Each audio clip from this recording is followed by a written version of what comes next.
When are we going to bring these emissions down? And just to put the science in a slightly different context, people are familiar with that thin blue line that the astronauts bring back in their pictures from space. That's the part of the atmosphere that has oxygen, the troposphere, and it's only 5 to 7 kilometers thick. That's what we're using as an open sewer. If you could drive a car straight up in the air at interstate highway speeds, you'd get to the top of that blue line in 5 minutes.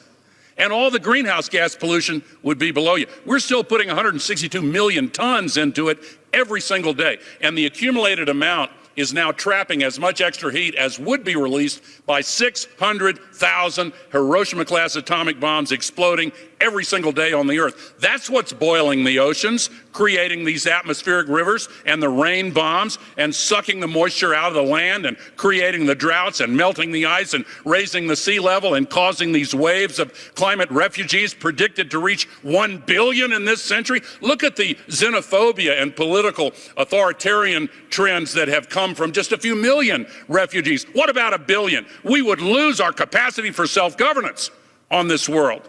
We have to act. So in answer to your question, I would say we have to have a sense of urgency much greater than we have yet had, and we need to make some changes. We've heard about divides at this conference between the North and South and the East and West. There's another divide, increasingly, between those who are old enough to be in positions of power and the young people of this world.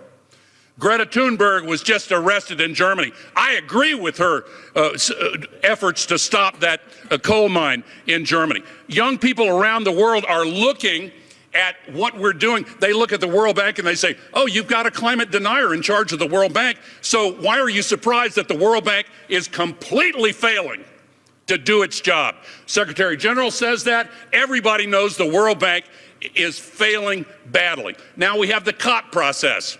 Okay, what do I say to these young activists that I train around the world when they come to me and they say, are you okay with putting the CEO of one of the largest oil companies in the world in as the president of the COP?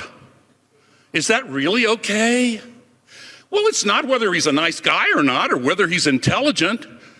The appearance of a conflict of interest undermines confidence at a time when climate activists around the world, and I'm partly speaking for them right here on this stage, have come to the conclusion that the people in authority are not doing their job.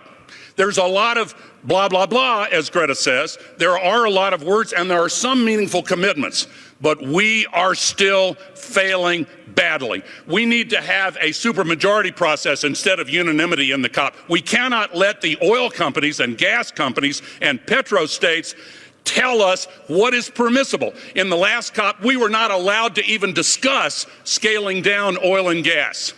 Can't discuss it. A lot of the NDCs weren't even called for.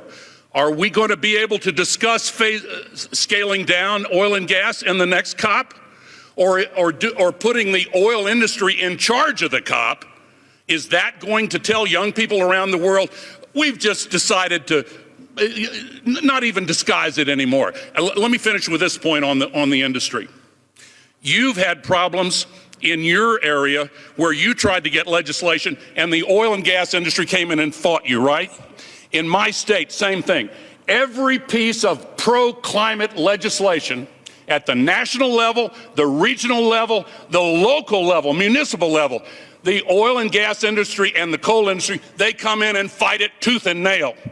And they use their legacy network of political influence and wealth to stop progress. The rest of us have to reform these international institutions so that the people of this world, and including the young people of this world, can say, we are now in charge of our own destiny. We're going to stop using the sky as an open sewer. We're going to save the future and give people hope. We can do it, and remember that political will is itself a renewable resource.